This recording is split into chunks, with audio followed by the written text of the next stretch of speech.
Salut! Eu sunt Sabina și, după cum știți, se apropie Crăciunul.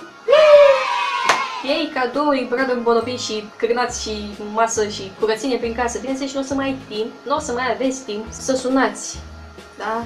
Familie, rude, prieteni, etc. să le urați toate cele bune și etc. Așa că vă rezumați la un mesaj. Și bineînțeles că mesajul ăla o să fie penibil.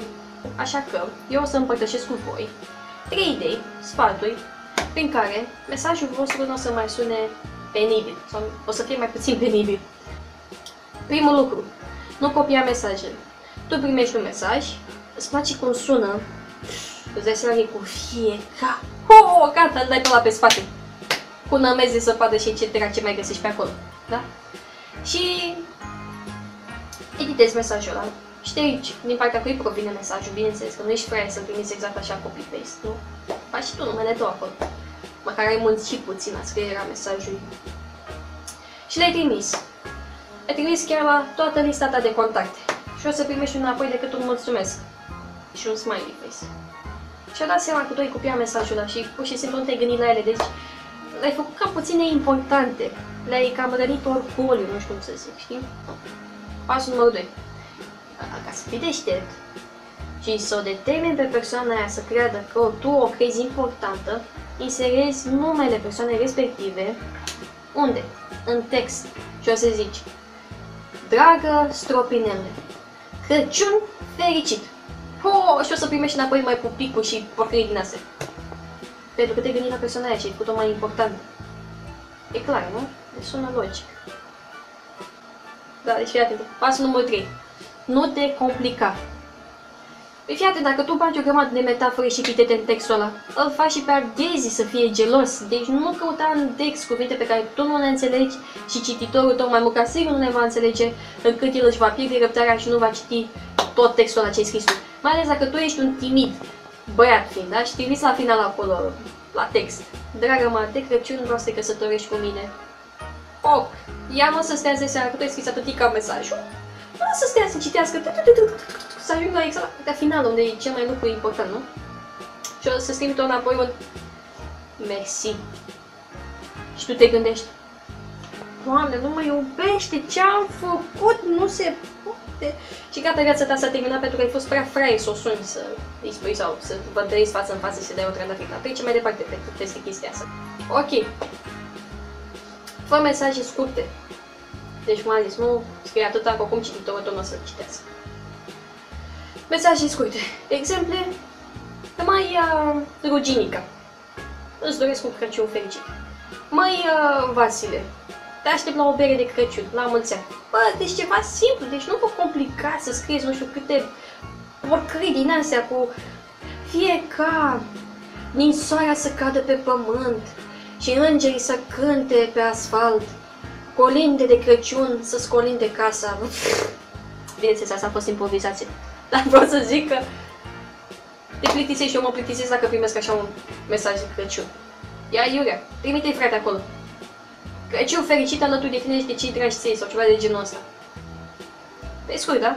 Și bineînțeles că cam asta am vrut să zic. 3 pași. Nu copia mesajul, inserează numele celui care tu îi trimiți mesajul în textul tău. Da? 3. Nu te complica, nu băga metafore și epitete și comparații și chestii din astea. Da? Deci nu. Aici am selectat 3 mesaje. Să zicem, hai să le citim.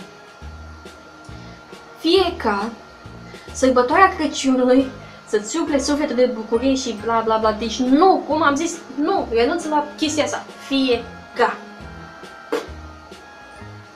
Next.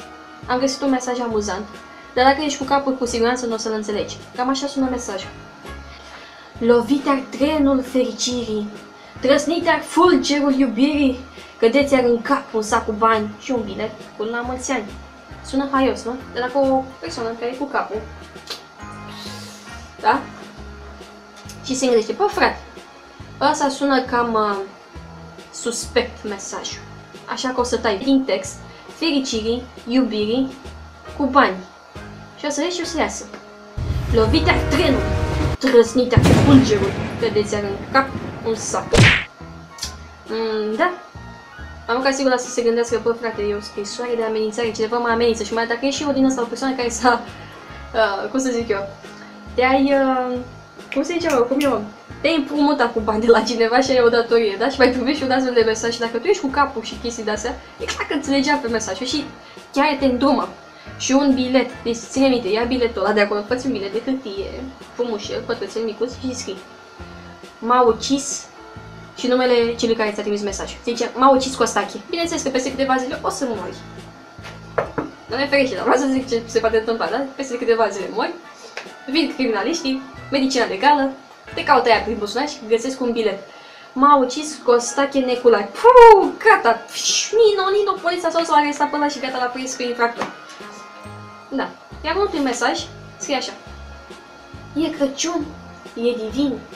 Ne uităm pe geam afară, prin zăpadă, moșul zboară.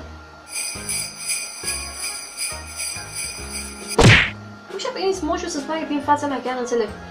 Ok. În momentul ăsta o să-l trimit pe Stropinelul. Nici eu nu știu de ce îl cheamă așa. Și o să formuleze el un mesaj urmând pașii pe care eu vi-am spus. Așa că haideți să poftim pe Stropinelul cu aplauze. Eu mă retrag.